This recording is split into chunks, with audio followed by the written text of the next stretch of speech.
Manuel, do you say you're a setter or a closer right now? Are you cold dialing? Oh, I have the option for both, but I'm cold calling for now Okay, very cool. And how's that because I'm going? trying to get used to it. Uh, I got my first month. I got two. Okay, very cool. And overall, though, how do you feel? How's it been going from a results standpoint? I do think that I need more practice. Everyone says I have good tonality. Other than confidence with making things on the spot and Hmm. having a lot of fluff with what I say. You said flow, Fluff, fluff. What do you mean by fluff? like too much words, over explaining. Got it. Interesting. In terms of results that you're seeing, what are some things that you're noticing that's making you feel like you might some things might need improvement? Like you feel like.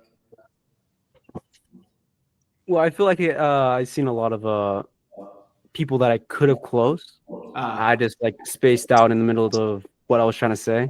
Yeah, yeah. Typically, when I see that, I think it's very common. That's pretty normal. What I something I like to say is we have to make sure that we're always listening to learn rather than listening to speak next. Right? Typically, when we're listening just to speak next, we're not listening and then threading the conversation and flowing with it effectively. What that typically tends to happen is that we're listening and then we have our our structure that we think it has to go, but typically that's not how it should go. And what I mean by that is the best way to be in control of a conversation is by letting the other person feel like they're in control of the conversation, right? And so when we flow with that conversation and then knowing how to just listen and then know where we need to take certain people in certain different dynamics, it's a little bit simpler. Does that make sense? Yeah. Okay. So You mind it's giving me like Yeah, exactly. So if you were to say, so I kind of was doing it to you a second ago, actually. So I said, okay, but so in terms of results, what are you noticing that's making you kind of feel like that? So let's roll for a second here, okay? Or actually, would you rather me do it with Eric and then you can be a third party eye looking in? do it with Eric? Yeah, Yeah, okay. if you don't mind, Eric. Of course, yeah, no, Eric is just fine. Don't worry. Okay, all right. So Eric, so let's just say, Manuel, who are you? What's your offer for? We're helping out real estate agents get extra listings. Leads, basically. Yeah. Okay, cool. And awesome. So Eric, just or Manuel, describe to Eric the typical guy you're dealing with right now. Just very quickly explain who you want him to play. They're a little bit arrogant. Not all the time, but most of the time they're really. What was the word? Type Give me a A sec. kind of guys.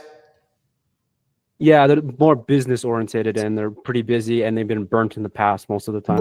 Okay, so that's good. So I want to explain something there too. So the Frankie. Frankie, what's up, brother? So something How are that's you? good, good, good. So something that I want to say, Manuel, really quickly is the idea of if you go back into tribal days, take back in when we were all fucking barbaric and caveman, whatever, right? How did you associate with people through language, right? Even though the language part of our brain was the last part of our brain to develop, okay, you would associate with people by the words and the slang that they would use, right? There's certain slang that certain areas have, certain dialects, certain type of accents, etc.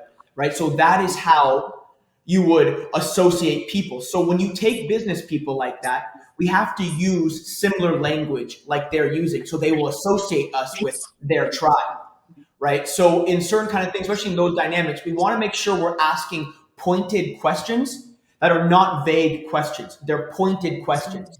And it's taking their language and putting it right back into the question. So when Eric and I role play for a second here, and it's basically him saying, "Wait, I'm struggling with leads." Well, okay, what do you notice in terms of results that's making you feel like you're struggling with leads? Or if there's certain wording or type of whatever it is, from not really much of a tonality perspective, but from what any kind of certain language that they're using, we have to pick up on that and then use it in our wording so they associate us together from like a very primal perspective. Does that make sense? And so whenever you're dealing with A type guys like that, you have to meet them where they're at. Like there's some calls I get on with guys that are like maybe have seen me on the internet for a while now or something, and like I can kind of be tougher right away. But more A type guys, you have to meet them with where they're at and then build from there. And with those kind of guys, you have to use a lot of what I like to call this identity anchoring. Okay. And that's identity anchoring, right? And so really good reps will sell to people's identity. All right. And when I use identity anchoring, okay, so what that means is like I use this analogy a lot, the Oprah analogy. Okay. So I'll break it down for you. So I'm gonna show you guys what I do, and then I'll with Eric, and then I'm gonna explain what I did after. Okay. I want you to keep in mind though, remembering that prospects believe 0% of things that you say and 100% of things that they say. So we can never, especially with A-type guys, we can never apply social pressure, right? Or social assumption, if you will. It needs to come from their mouth. It needs to come from them. Okay, so I'll explain what this identity anchoring is, and then I'll explain. I'll show you in practice, and I'll explain it. Sound good, Manuel? Yeah. Making sense? Any questions so far? I just want to see it for myself. Got it. Okay, cool. So, Eric, just tell me basically that that whatever you're doing is good right now. Yeah, no, the process that we got going on, it's going really well. Cool, man. That's very cool. And really quick, this might be a little bit random, if you will, but do you know who like Oprah is by chance? You know, like the self-made female billionaire. Have you seen her before? Yeah, why? Okay, cool. Yeah, I will get into her in one moment, but just really quick for you here, and I don't want to assume these things, so I like to ask on a scale of 1 to 10 here, really quick. 1 being you do like average things every day. You kind of do what you can here and there to like reach your full potential inside of your real estate business, and then 10 being you do everything you possibly can every single day to hit that full potential of your inside of your real estate business. Where do you feel like you fall on that scale? I mean, I'm not perfect, but definitely like a 9 for sure. A 9, very cool. Okay, cool. And so, now Oprah for a second. Can I share with you really quickly what she said when she got asked that question, like this pretty big interview? Sure. I mean, I'm sure she said like a 10, right? Yeah. No, actually, she said a 3. So she said she's a 3 out of 10. A female self-made billionaire said she's a 3 out of 10 in terms of where she's reached her full potential as a business owner and as a human in general. So knowing that now, and I don't want to assume, but is it maybe fair to say that we possibly have maybe more in the tank than we realize? Yeah. I mean, yeah. Oprah. I mean, obviously she's a billionaire, so if she says a 3, then maybe there's something else I can do. Maybe, right? Because typically speaking, right, guys don't really come to us from wanting to go from bad to good. It's typically from wanting to go from good to great, right? And as I don't really say this very often, and I talk to a lot of guys on here, and I talk to a lot of real estate agents that don't really see the value of growing or developing their lead flow, or even just wanting to grow their business in general. So it's refreshing to be speaking with you right now. But I guess with that being said, and pause for a second, okay, Manuel. So do you see what I did there, or not really? And I can explain if you don't. But is there anything that stuck out to you in terms of what I did? Well, I did see that you really set a marker, like basically a price anchor for a standard. What I did was an identity anchor. I set an identity anchor. And what that is you take Oprah, for example. So now I didn't compare them to the homeless guy on the street.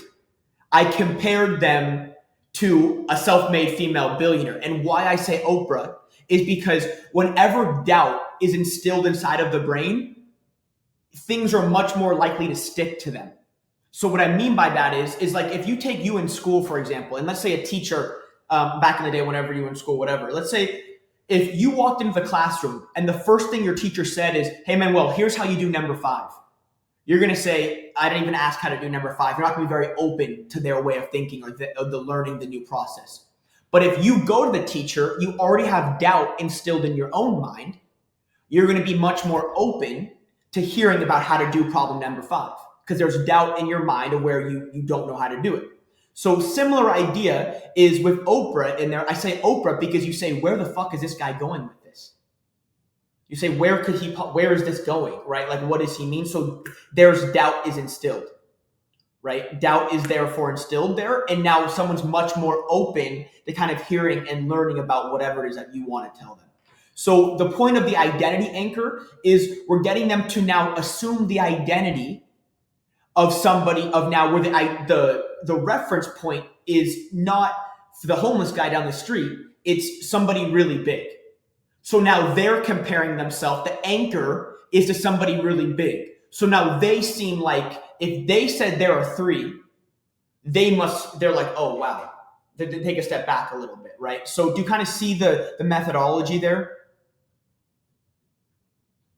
Yeah. Okay, because so something that's really important is the strongest force, it's like a Tony Robbins saying, but it's very true, right? The strongest force within the human psyche is to stay consistent with the way that it perceives itself. In other words, its identity. Okay, so the strongest force within someone's psyche is to stay consistent with its identity in the way that it perceives itself. So on these calls, and then the second thing I did, all right, is I got you to take on the identity without applying social pressure. I said, hey, Manuel, I don't say this very often, and I talk to a lot of real estate agents, and I talk to a lot of them that don't move forward, they don't take action, and they don't see the value of maybe investing in just their business and to get more leads. But with that being said, it's really refreshing to be on the phone with you right now. I got you to assume the identity, as long as you don't tell me no, you took on the identity of somebody who wants to take action, move forward, and invest in their business to get more leads, right? I got you to take on that identity without telling you to take on that identity. You get what I'm saying? Yeah, you're creating like a barrier, like a one and another, black and white. Yes, well, sure, right? But what I'm doing though is I'm getting you to identify, to assume the identity of that of the opposite of what I just explained to you. So now remember, like I said a moment ago, and this is for Frankie, this is for all you guys, the strongest force within the human psyche is to stay consistent with its identity. So if you get somebody to identify as somebody who takes action, moves forward, and wants to grow their business, when you drop price or when you pitch them the next call, whatever it may be, are they going to want to take the actions of somebody that moves forward and invest in themselves? Or are they going to want to take the actions of somebody that doesn't move forward, that doesn't take action? So who are they going to want to who are they going to want to be in that moment? If they've identified as an action taker, who are they going to be in that moment? An action taker or a non-action taker? Somebody. If I've got somebody to, exactly. If I've got you to identify as an action taker, to take on the identity of an action taker, when you get faced with a choice to take action or not take action, it's the strongest force inside of you to want to take action. So that's why emotions are made, buying decisions are made with emotions and justified with logic after. And you do that by selling to people's identity, right? What's the identity they're going to take on when they do get to the whatever it may be, right? Who are they going to become then, right? The identity, right? That's the biggest thing, right? And so the mammalian brain is where emotions come from inside of our brain, okay? And that's also one of the last parts of our brain to develop was the linguistics part of our brain, right? So people and things are made with emotions and identity and feeling, not with like the words that we per se say. Does that make sense? Yeah. Okay, cool. And you guys, if you have any questions at all, you can always stop me, all right? You can always stop me. Okay, let's go into some stuff. I like to go with this because we got some new faces in here. I want to go over this really quick. This is kind of like a linguistics breakdown, okay, that I like to share with you guys always.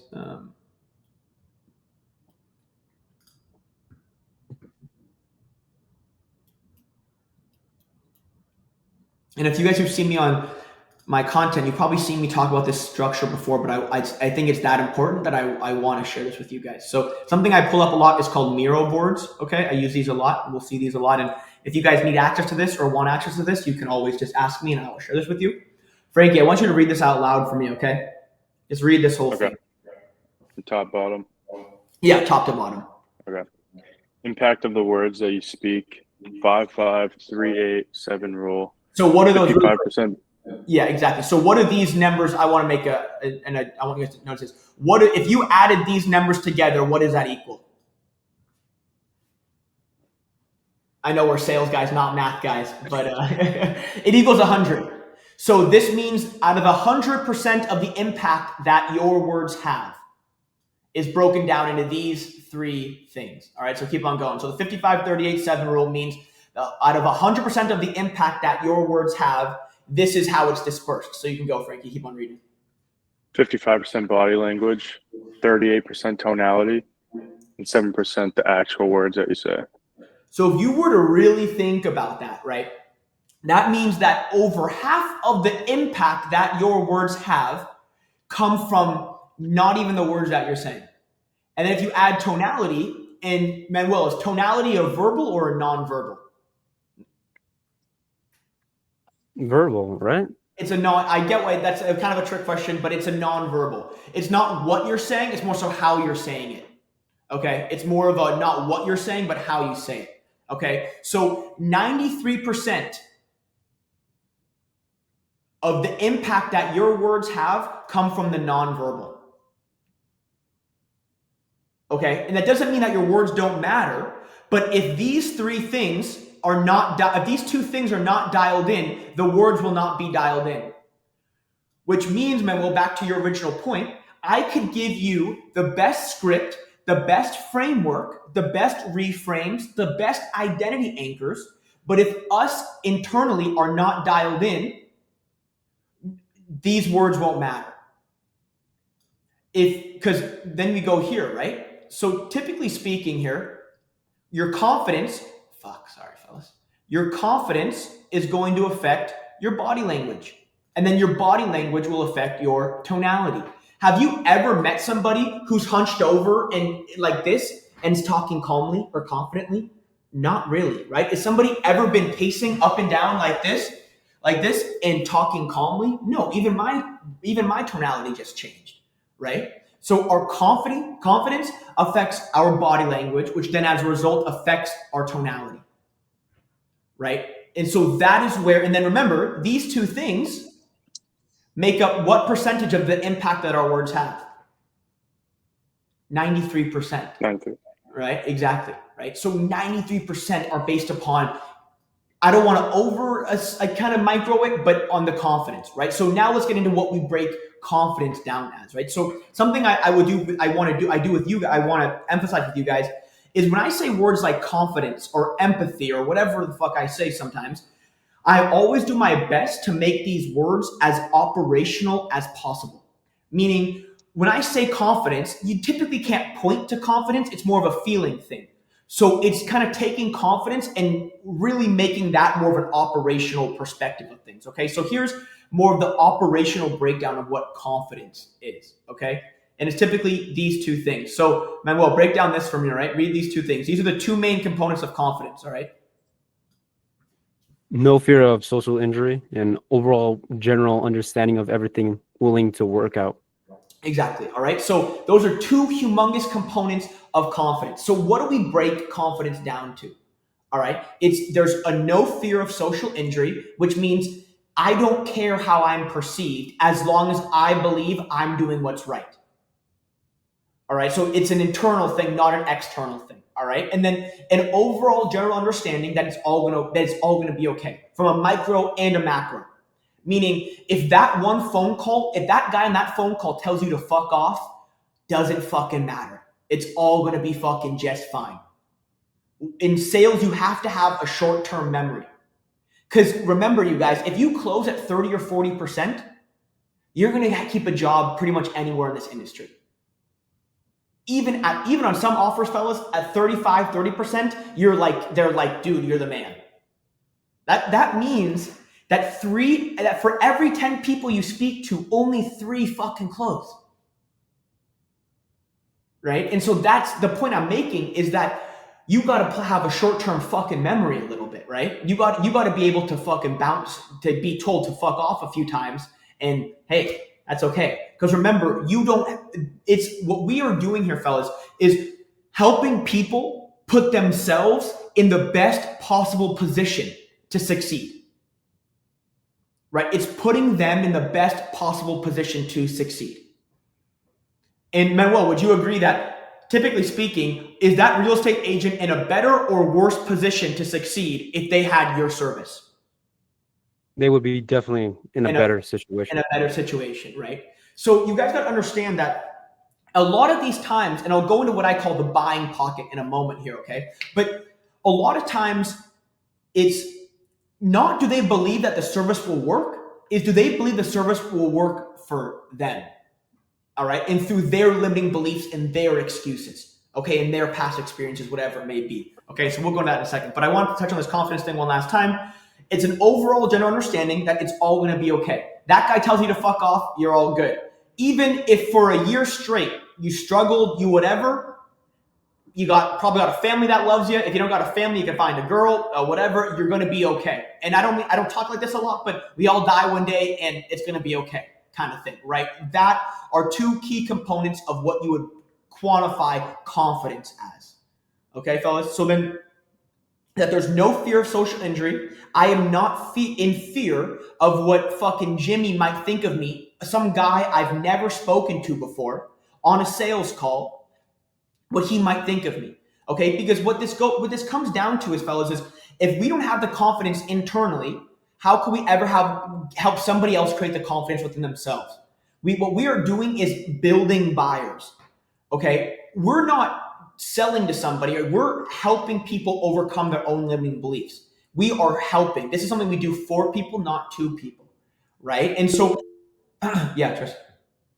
Oh yeah, I was gonna say that if you want to add on that part of their confidence, I forgot whose book I was reading was explaining this, but he actually defines one of the key aspects of confidence is just the absence of doubt.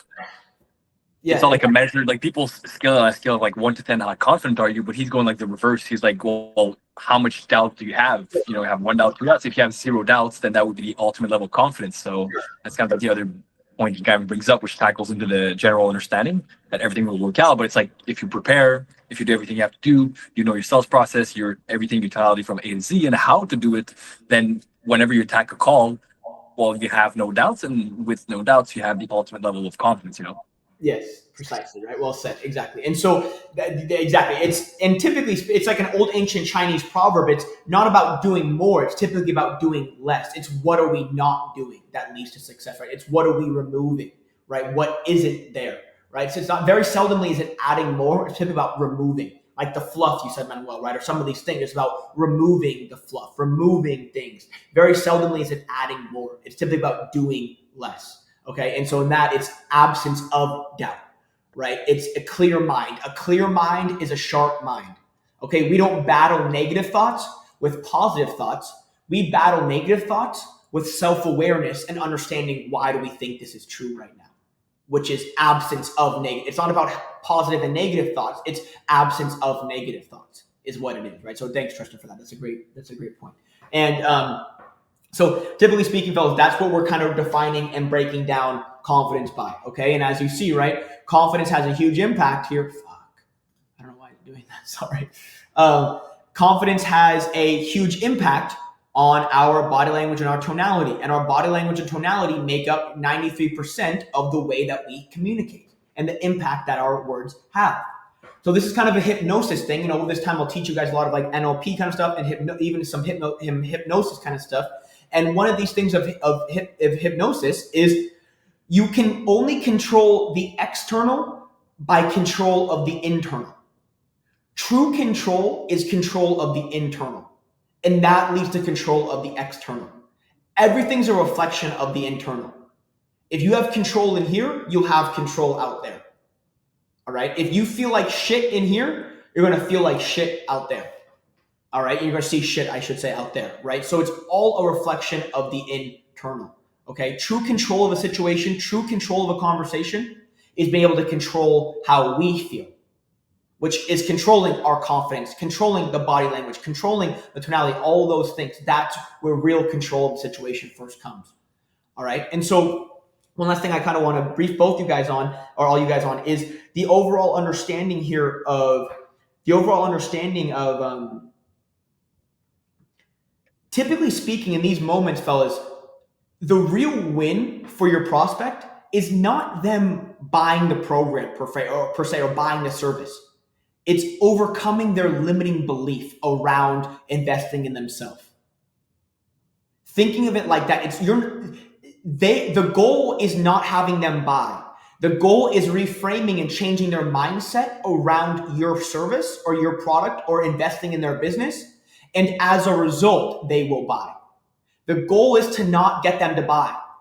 It's how can I build this person up and get them in the middle of the buying pocket where they don't think they can do it all themselves and that they know they have a problem that needs to be solved.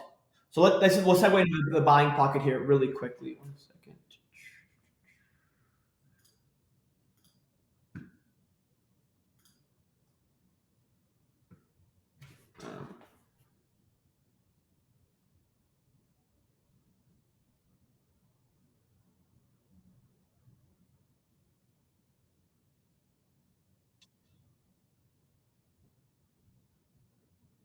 Okay, so let's see.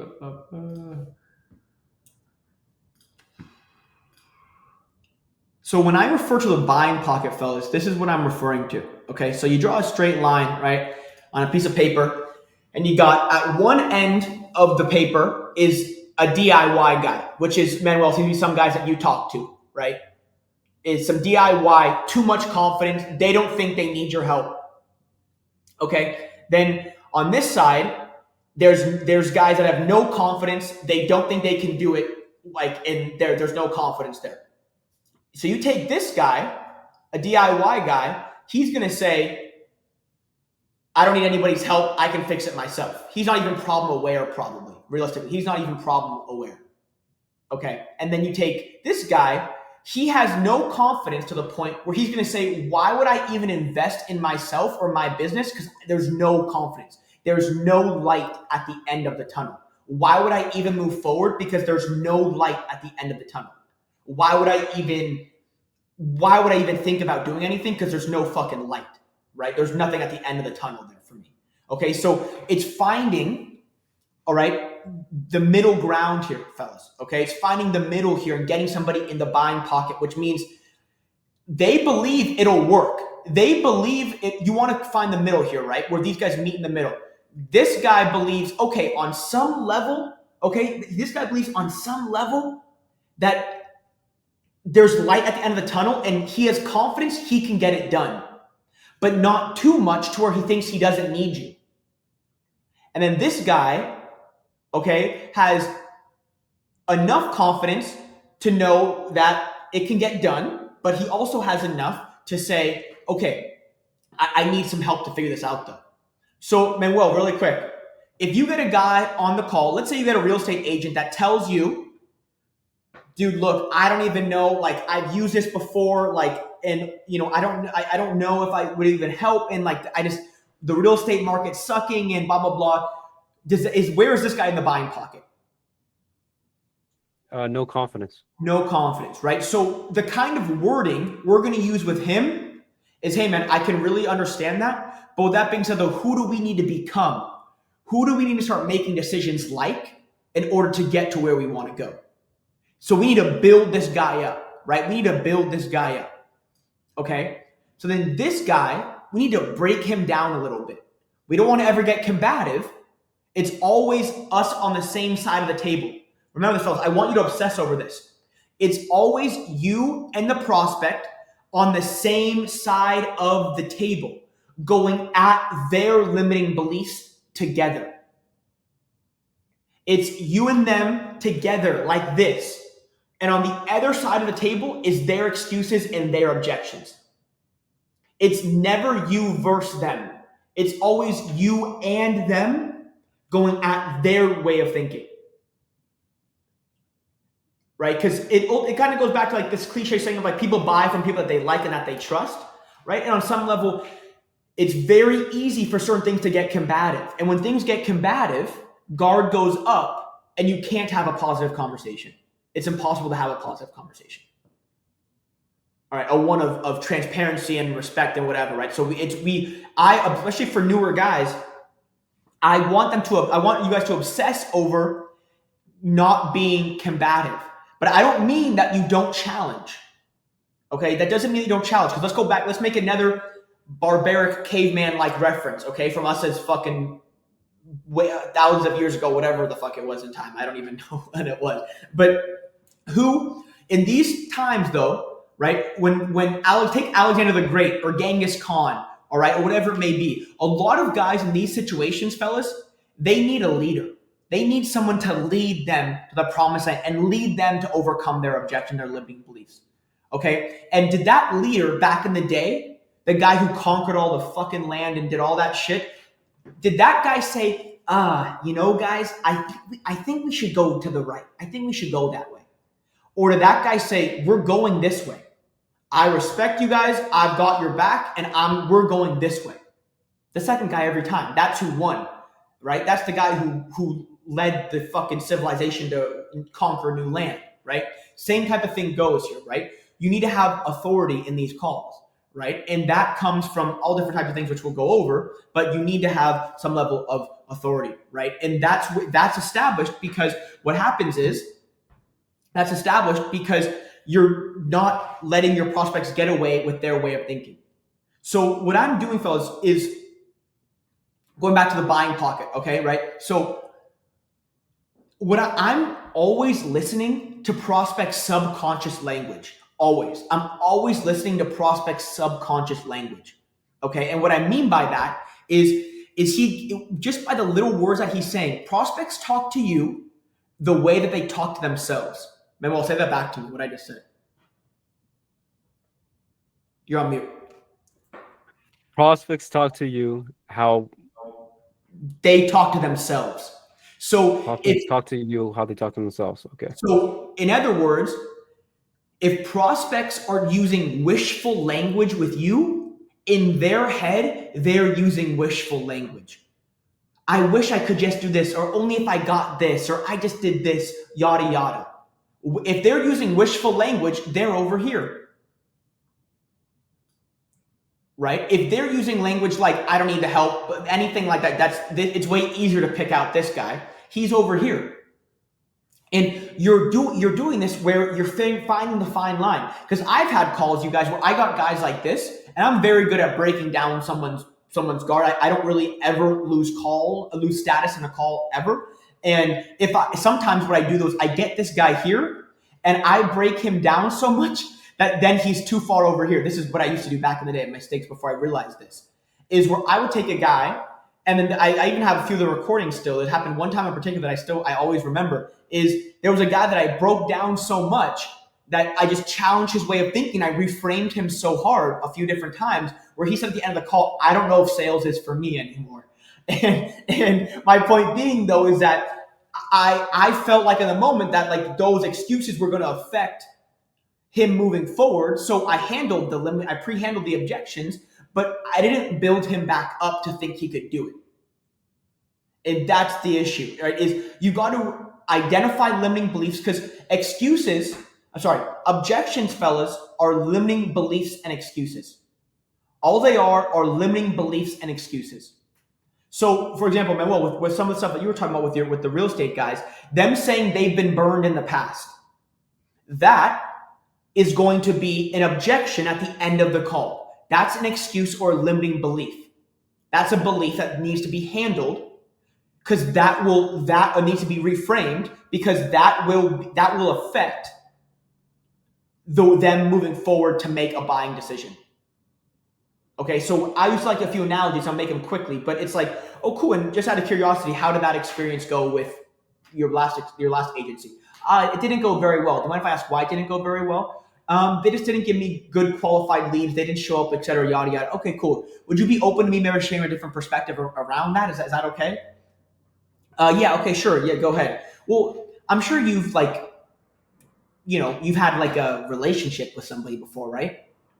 And I don't want to assume, but I'm sure in high school, whatever, you maybe didn't have a great relationship. I'm sure we've all had those kind of toxic, or like, oh, whatever, it didn't go very well, right? I'm sure they're gonna say, yeah, I did. Okay, cool. But did you let that relationship stop you from finding or hoping to find your forever partner? You let that stop you? No, I did. Well, why didn't you let that stop you though? Well, because you're not going to let one experience stop you from finding a partner, right? And so can you see how now maybe that way of thinking, where we've let one experience with one leads agency now be the reason why our business isn't growing, because we're letting one experience define our whole overall perspective. Is that maybe fair to say? Oh, that's okay, right? But then now you've pre-handled that to at least to the point where you've reframed them a little bit around the idea of working with different agencies. You see does that make sense, Manuel? Yeah. Yeah, or what I even use the barbershop analogy. I say, I'm sure you've gotten a haircut before, right? And I'm sure you've probably had a shitty haircut in the past. We've all had a shitty haircut, right? Where we went to a new barber and whatever, right? But did we let that one experience with that one barber affect us from ever getting a haircut again? No, right? Because what if we did? Well, you'd miss out on a really cool feeling of getting a really cool haircut, right? So same thing goes with this. What happens if we let one experience with one agency affect our overall whole way of thinking, right? What happens then? Right, and continue, right? Does that make sense? So what you guys have to become really good at is listening to subconscious and just listening to subliminal language, little language that people give. Okay, the little language, all right. And Tristan, did you guys book that call today, right, at 6? Yeah, I think Eric is on it right now. Oh, Eric. Yeah, I'm on. No, Eric, like what? it sounds like he's gonna reschedule. Got it. Okay. All right. I'll let you. Eric, when you're done, let's role play. I want to show you guys some stuff. So when you're done, come back on. Yeah. We can roleplay right now. All right. Okay. So objections, fellas, are excuses and limiting beliefs. All right. Those are what they really are. And notice how I'm not framing them as excuses or as like reasons why they're not buying. It's ways of thinking. It's ways of thinking. You're not getting people to buy or not to buy. You're changing somebody perceives or thinks about a situation, about an experience, about a moment in time, right? And so, we're going to go over this later on, but it's about understanding, fellas, what are we getting from prospects that is excuses and limiting beliefs that must be addressed in order for them to move on and ultimately make a buying decision. Okay, and so before I go into this role play, I want to make an analogy with you guys, okay? So you have two different types of people, or you have two different types of conversations, okay? You have one conversation where me and Frankie spoke for an hour, okay? We talked for 1 hour straight. And then you had your way of thinking the whole time. Okay, you never changed. I didn't challenge you. I didn't say anything. You talked about this, and this, and whatever it may be. Okay, and I didn't say anything about it. You thought your way of thinking, and then I go and tell you, hey man, and by the way, for that problem you said that you had about your shoe, not know how to tie your shoe, I can actually that problem that you had about that, I can actually help you fix that for $1,000. Would it help if I did that for you? And they're going to say, well, yeah, but, in the past, I tried somebody else helping me fix how to tie my shoes, and it didn't really work. So I think I'm going to pass today. Thank you, though. And then you go to handle that objection there. If you talk to somebody for an hour and then you drop price and then you challenge them, it can very easily feel combative. It can very easily feel me versus you. Right? But if you and I talk for an hour and then you told me already 30 minutes ago that you've already tried someone to help you learn how to teach you how to tie your shoes, and then 15 minutes after that, you tell me another excuse or limiting belief around why you haven't tried tying your shoes, and then I challenge you on that as well, and I say, and you tell me, well, your thumbs are too big and your nails are too long and whatever. I tell you, well, that's more so just the symptom of you not knowing how to tie your shoes, because there's people with long nails that can tie their shoes, right? So then I challenge your way of thinking, and then when I go tell you, and by the way, I can help you solve the problem for $1,000. How does that sound? And you tell me, I don't know if I don't know about that. Is it going to feel normal or not normal for me to challenge your way of thinking after I drop price again? Will that feel normal or not normal? Normal, right? Because I did for 3 different times where I challenged you a little bit, right? So the point being is when you guys get dealt excuses and limiting beliefs, you must address them. Not always right away. Because if I use this elevator analogy quite frequently, if you guys met somebody in an elevator, you meet somebody in an elevator, okay? Will you be able to ask them personal questions 2 minutes of being in the elevator with them? No, probably not. Are you gonna get to know about their sex life, their marriage, their kids, whatever? You're not gonna fucking know anything about that.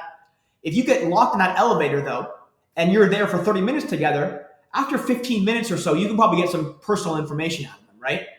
So meaning, as time goes on in your call, as time progresses, intensity can progress as well. Time increases, intensity increases. Because typically speaking, rapport and trust should be being built as well. All right, so you can challenge beliefs. Like, Manuel, let's say you and I talk, and within 3 minutes you give me some limiting belief. Well, then I'm not going to challenge you right away. But if I'm going to remember that limiting belief in my head, and then in 10 minutes, when I get you to smile a little bit, or when you loosen up, I'm going to go right back to it and then challenge you on it. That makes sense? Because what happens is we're creatures of habit, right? Humans are creatures of habit and momentum. And typically speaking, that if you let somebody get in a habit of something, they will continue on that habit. Right? Same thing goes with people's ways of thinking.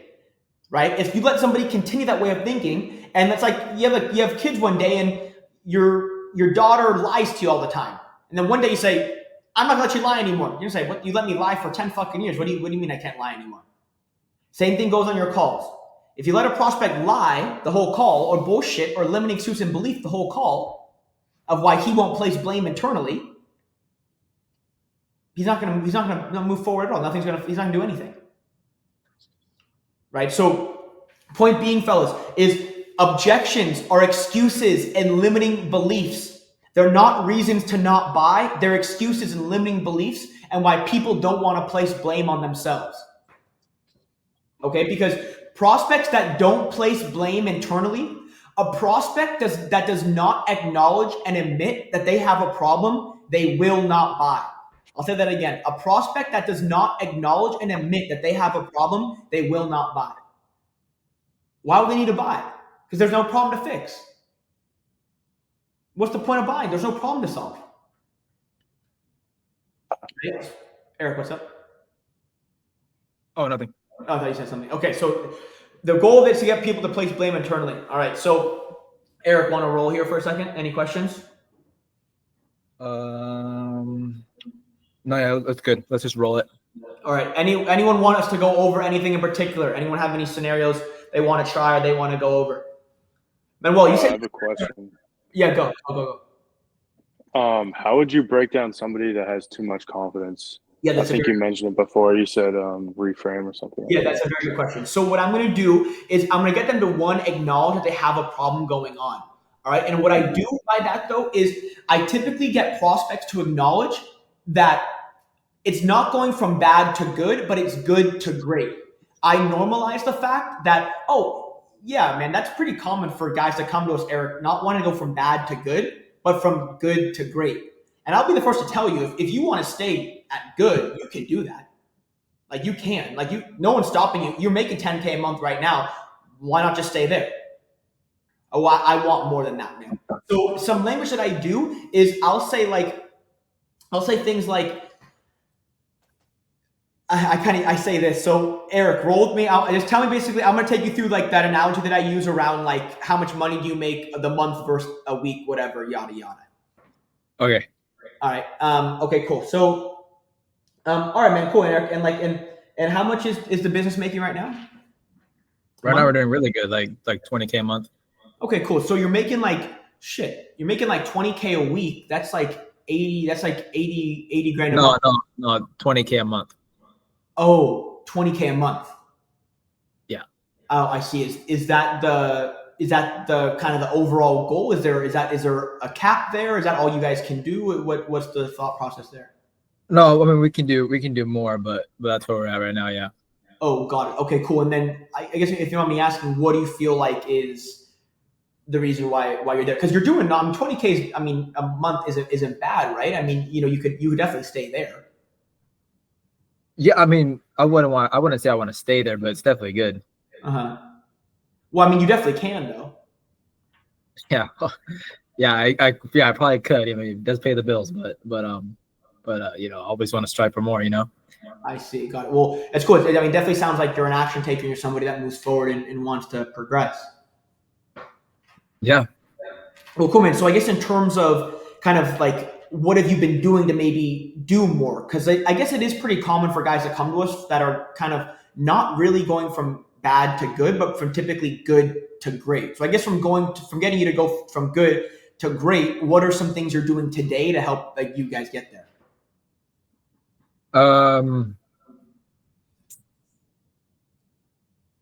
I mean, we're doing like everything we can in the business for sure. Uh-huh. You know, in terms of like, yeah. What do you mean by everything you can? you know, like making sure that, you know, we're getting enough leads per month, hitting our lead gen goal per month, and you know, sales process dialed in. So Yeah, well, I'm trying to understand then. So if you feel like everything's dialed in there, then what do you feel like maybe the missing link is that has you maybe going in a hamster wheel around staying at that 20K a month number?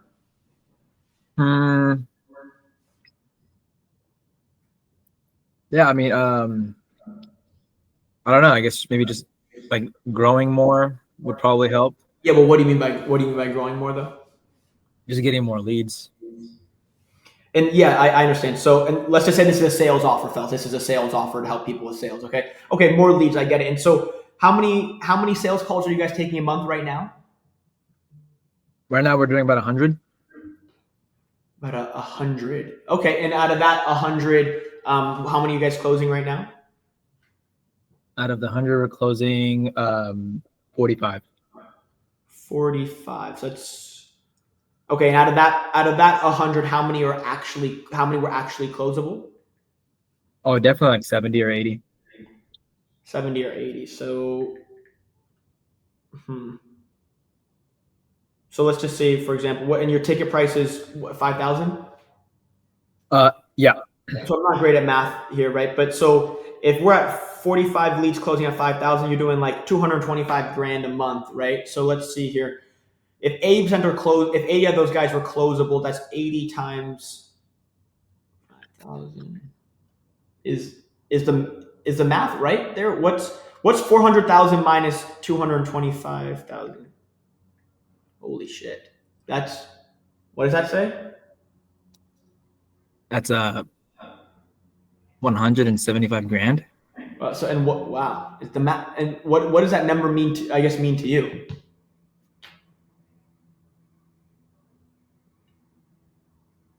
Man, am I losing 175 grand a month right now?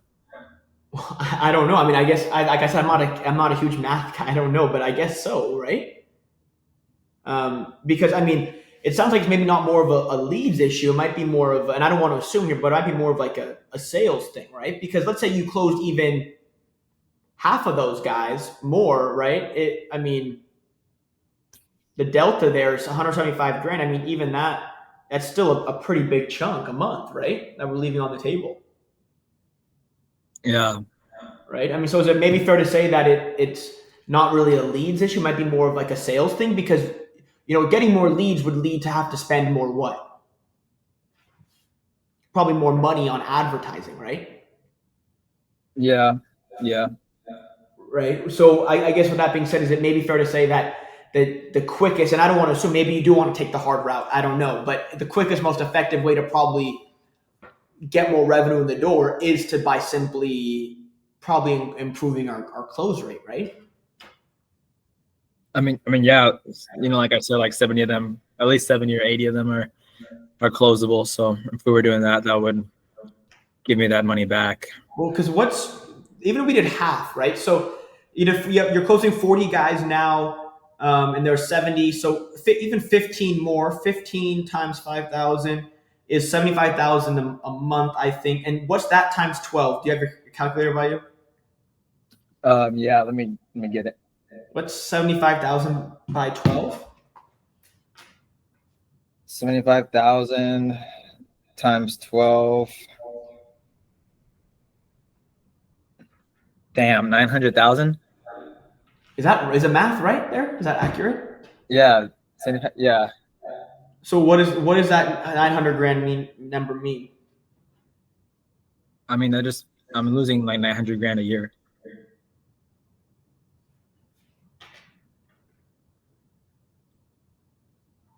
And how does that feel? Yeah, not good. So is it fair to say that maybe not having those sales skills is pretty expensive, huh? Yeah, very, very expensive. Is that something you want to change? 1000%. Yeah. What'd you say? Yeah, no, I want to change that. I mean, we're missing out on a lot of money. Like, And yeah, are you sure? You don't have No. to. of course I'm sure. Yes. Okay, all right. Well, and you guys, so that's kind of how, Frank, that's kind of how I would do some things like that, right? I like getting people to visualize what's going on. I like to do that calculator method a lot. That's something I like to do. Yeah.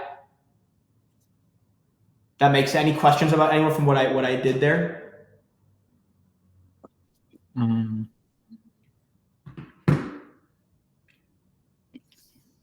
Anyone?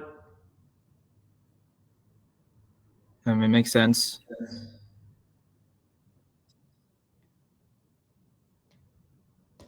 So that's kind of how I would break somebody down, right? And I try to level with them. And you notice how the little language that I use of like possibly, maybe, I don't want to assume, right? Like it's my words are pointed, or I'm saying it nicely, but it's also pointed though. Notice what I did though is I'm forgetting what was said, but basically Eric said something that made me think of it as a limiting belief and excuse, right? Of like, trying to remember what he said exactly. That I knew was a limiting belief. That I'm doing everything I can. Yes, thank you. Yes, he says I'm doing everything I can. So if he's not, Frankie? Is he problem aware or not problem aware? Saying that he can do everything he can. Not problem aware. That's an excuse, right? I can do everything I can, etc. Right? So I need to be able to pick up on that language and know that's what I need to dig into, right? And what we call threading conversations. All right. And so I'll give you guys an example right now, threading conversation. Eric, let's just do a sales offer or whatever, and tell me, and we'll do the typical like tonality. I'll bring you down through that whole threading conversation. Okay. All right. All right, cool, man. So Eric, fill me in. How can we help? What's going on, man? Yeah, I think the biggest thing that you guys can probably help me with is like my tonality. Mm-hmm. And I guess, okay, so in terms of results though, what are you noticing that's maybe making you feel like your tonality needs to be improved? So this is the beginning of a call, fellas. This is the beginning of a closing call. We just started the call, okay? So I guess, like Eric, in terms of like results though, what are you noticing that's making you feel like the tonality is off maybe? Well, like I'm not closing that. He gave me pain already. Tonality sucks, right? His tonality's bad. But now I'm going to thread the conversation, which is taking what he said and putting it back into a question. What do you mean by tonality? Or in terms of results, what results are you noticing that's making you feel like the tonality's bad? So he's reliving some pain. I'm making him relive pain, which creates urgency. Tension is stronger than pressure, fellas. Tension is stronger than pressure. You need to get prospects to create internal tension. That is what moves people to buy. We don't put pressure on people. We get people to create so much internal tension that they become uncomfortable with themselves and they have to do something to release that tension. Because tension is stronger than pressure. All right. And so what I'm going to be doing here is I'm threading the conversations and I'm getting him to elaborate, okay, and elaborate on what I'm saying. So, and dig deeper, right? So, Eric, I guess in terms of results, though, what are you noticing that's making you feel like, and here's how you feel, that's making you maybe feel like your tonality isn't where it should be? Yeah, like in terms of results, like, I'm just like not closing as much as I'd like, you know? What do you mean by not closing as much as you like? Like, right now my close rate is like 30%. Got it. Okay. And another thing is knowing when to cut people off. You cannot let people ramble. Okay. It's called back channeling, right? Where you're going, okay, and cutting them off. Because if a prospect says something out loud, it becomes real. So you need to cut people off before they start rambling.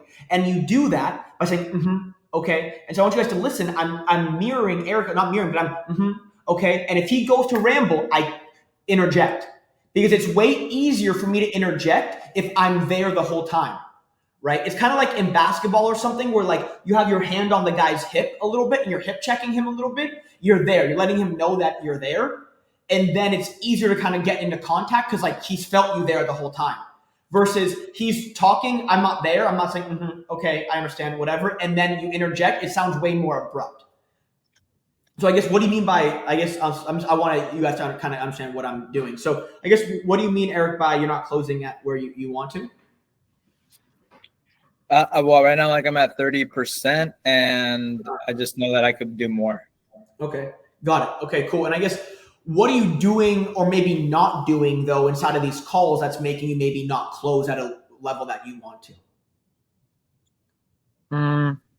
Notice how I went from tonality to not closing, and now I'm getting him to place blame internally eventually here, okay? So I guess what are you doing and maybe not doing inside of these calls though, Eric, that's causing you to maybe feel like these guys aren't closing?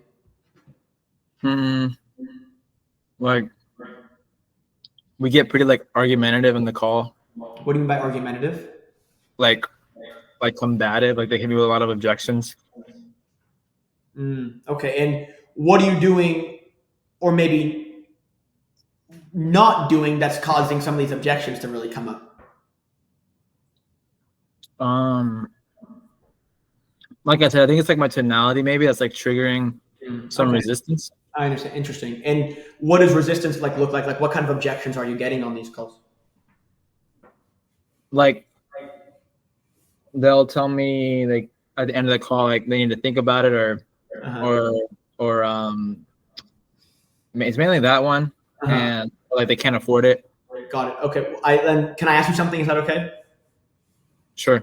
Do you feel like those are those real objections?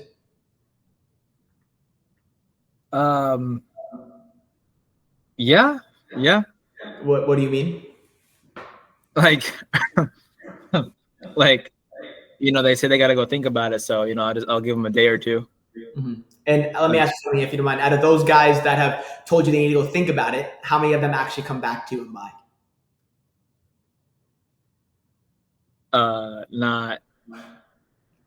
Not many. And why do you think that is?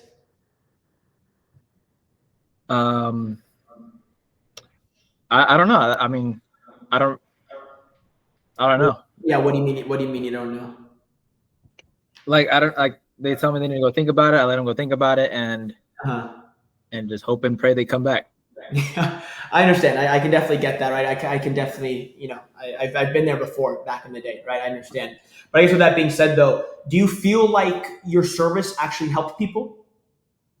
Yes. Yeah, of course. Okay, cool. So we can both agree that these prospects weren't waking up in the morning and saying, hey, if a cool guy named Eric that gets on the call and has some cool black hair, he tells me everything that I need to hear that I know will help my business grow. He tells me everything I want to hear. I'm still going to tell him no, or I need to think about it just because I want to do that, right? Is that fair to say that that's probably not happening, or do you think that's happening?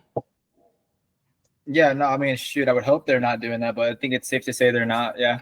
Exactly, right? So I guess with that being said now, and I don't want to assume, but is it maybe fair to say that something we're doing inside of these calls is causing some of this friction and then those people to say that? Because we both know that those aren't real objections, right? They're not real? I mean, you tell me, do you think that they're real? Well, I mean, if they're real, I guess I just don't know how to handle them. Sure, and that's okay. That's super common, and that's not really a big deal. That aside, though, do you feel like there's something that we're doing on these calls that's maybe causing that to happen, though? Because if you believe in what your product and service has and it helps people, right? And if we're able to relay that message to them, they're getting on the call and wanting to buy for a reason, right? They're on the call for a reason. So is it fair to say that that it's more maybe something that we're doing or maybe not doing inside of these calls that's causing us to get that kind of friction? Yeah, no, I mean, I definitely feel like it's something, like I said, like my tonality or something that I'm doing maybe beginning or middle of call that's like causing them to get combative or just not move forward with me. Okay, cool. All right, fellas. So has he placed blame internally? A little bit. Yeah, you're there enough. You're there enough. Yeah. You're problem aware. You're problem aware. And then because I'm not going to challenge you too hard there to the point where you're like we stay there for 15 minutes of just like getting you to go back and forth on your tonality sucks, right? Because I know I'm going to be able to reframe you a few other times to where you're going to eventually break you down enough to where I feel like by the end of the call you'll be perfectly right in the middle of that buying pocket. All right. So then I would go into, so the first part of your call is problem awareness. And then the next part is solution awareness. So I guess, Eric, though, what are you currently doing today to maybe help you like improve some of that though? Well, I'm on the call. I understand that. Yes, that's great. But I guess looking back over the last, before this call, what have you been doing? The call aside, what have you been doing? I've been just really honing down like the script my company uses. Okay. And what's the thought process behind using that? They give it to me, and I trust that my company knows what they're doing. So, just using it to my best of my ability. Got it. Okay. So we could pause there for a second, guys. That's how I would go into problem awareness, and we'll go into solution awareness next time. But any questions, anybody? Anyone have any questions about what I did, what I said? Does everything make sense, etc.? Anyone have anything at all? I think Manuel saw one. Oh, so it's very light. Yesterday. What did you say, Oh, Eric? sorry. All right, no, go ahead, Tristan. My bad, dude. I said I think Manuel saw one or two of these things happening yesterday for an extended period of time. It's okay. He's gonna start using them on other people now, so it's all good. He's gonna get rich. Anyway, Eric, what was light? You said. It was like I realized like the problem awareness is like super light. It doesn't have to be. This is where you guys have to listen to your, not listening just to speak next.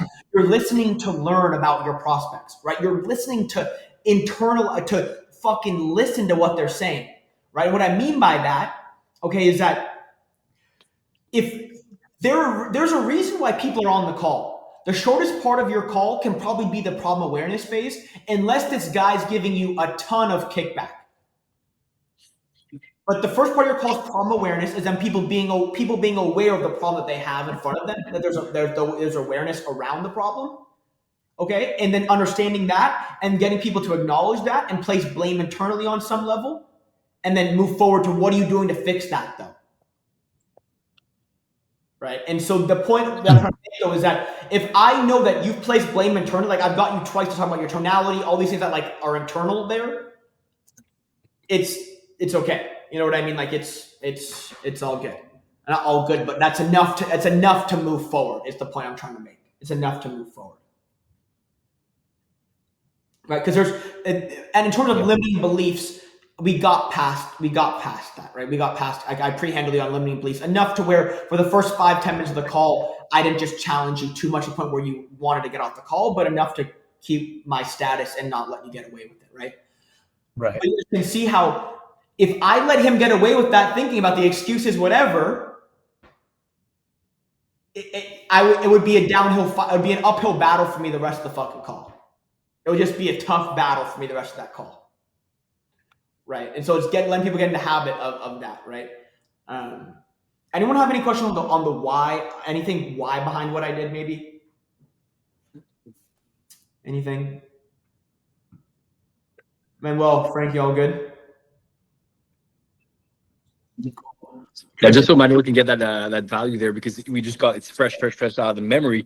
I don't remember, Manuel, like yesterday we had a perfect example of what Bill was just saying. So you came in with a very good problem awareness. So we might have stick to that maybe like 5 to 10 minutes max. And then quickly we shifted to what you're currently doing right now and try to break down what you were doing with some other mentoring, right? But you already came in knowing that you're not getting like enough time per week, and that causes you to not learn as fast as you wanted. I didn't have to go through it. You already knew it in a few minutes. So once you start going there, I don't want you to go off for like an hour on it, because you probably could have done that after 10, 15 minutes, not even like less than that, 10 minutes. I knew you were up to it. So when you feel that, that's when you have to transition to the next step. Like when you know the person, like that person's locked in, like they already know concretely what it is. Like Bill was saying, it's pointed. Like it wasn't like a broad thing. Oh, I need to make more money, or I need this and that. Manuel, you came in. You're like, right now I'm doing this, that. I'm looking more for this, because I learned better the XYZ fashion, and I feel like I'm not getting the best opportunity right now. Like you already knew that stuff coming in, so that was very easy to like transition within 7 to 8 minutes, and then you can skip to the solution and jump right into the solution where it is. Spot on, Tristan. That's a great point. And I think, and exactly. And even like, and going back to like reading people's body language, man, well, I can tell you're locked in already. We just met. I've known you, whatever. I can tell you're locked in already just by the way that you're on the call. And so my point being is, fellas, use the fact that you can see these people's body language to your advantage. Okay. If somebody's looking around like this, or they're moving their chair like this or whatever, are they probably a little bit nervous? So emphasize a smile in there or call it out. Do something though, okay, that's going to be like, hey, we're two humans talking here. Like, let's attack the fear together rather than running from it. You know what I mean? Like, let's come at your fear together. I'm on your team, Doug. I want to see you win. You know? And so that's the thing where it's like, you guys got to like, that's where we're getting this like meditation and goal setting and a clear mind. A clear mind is a sharp mind, fellas. And so when you have a clear mind, you're able to listen and actually understand what your intuition's telling you about a prospect. That intuition that you, like, you know, when you guys were young and you're walking across the street and you're walking down the street and it's midnight and there's a guy in a black hoodie on the fucking back side of the road and you're like, that guy doesn't give me a good vibe. But that's your little intuition. Maybe it's a little bit of past experience, whatever, but it's your intuition's talking to you. Same exact thing applies here, right? It's your intuition talking to you. Right. And when you're talking to people, you got to have that clear mind to be able to be like, hey, I got to warm up. I got to warm up with this guy a little bit. Right. Or I got to break this guy down a little bit. Or I got to get him more comfortable, whatever that may be. Right. Makes sense? Mm-hmm. Yeah. Eric, anything for me? Usually you're loaded with questions here. No, I'm pretty blank right now, dude. Did I reframe you so hard I sent you into next week or what, dude? Yeah. Cool. All right, fellas. Usually we got a little bit more of a packed house, but I'm glad it wasn't that much today. So we could I could dial in with you, Frankie and Manuel. And everyone, give it a round of applause for 2 new legends in here. Very nice, very nice. Let's go. Welcome to the family. You'll meet the other guys soon, but welcome in, both you guys. Cool. Any last questions? Going once, going twice. Anything at all for me? Tristan, any last words? Anything you want to say? Nah, bro, that covers it up. Keep it short, sweet, because I think we all have a slight touch of ADHD in our brains. So after an hour, we'll all start fucking off and dwindling down. And remember, let's lock in, fellas. All right, let's keep on hustling. All right, let's stay consistent, stay persistent, stay humble. All right, keep on grinding, fellas. Okay, the sales game is it's all congruency. You cannot help somebody else overcome their objections if you can't overcome your own. All right, all you guys have invested into yourselves. You've done the hardest fucking part already. All right, there's not a sales call you should go into that makes you nervous, that makes you timid, that makes you afraid, anything like that. You've done the hard part. All right, fellas, you already done the hard part. I was just attacking. All right. Sounds good, fellas. I'll talk to all you guys soon. Both the new guys, Frankie, Manuel. I'll talk to you guys about our one-on-ones today and tomorrow. Sound good? Okay. Are we still meeting tomorrow morning or no? Yes. Yeah, for sure. Okay. All right. All right, fellas. We'll talk soon. Thank you. See you. Let's get it.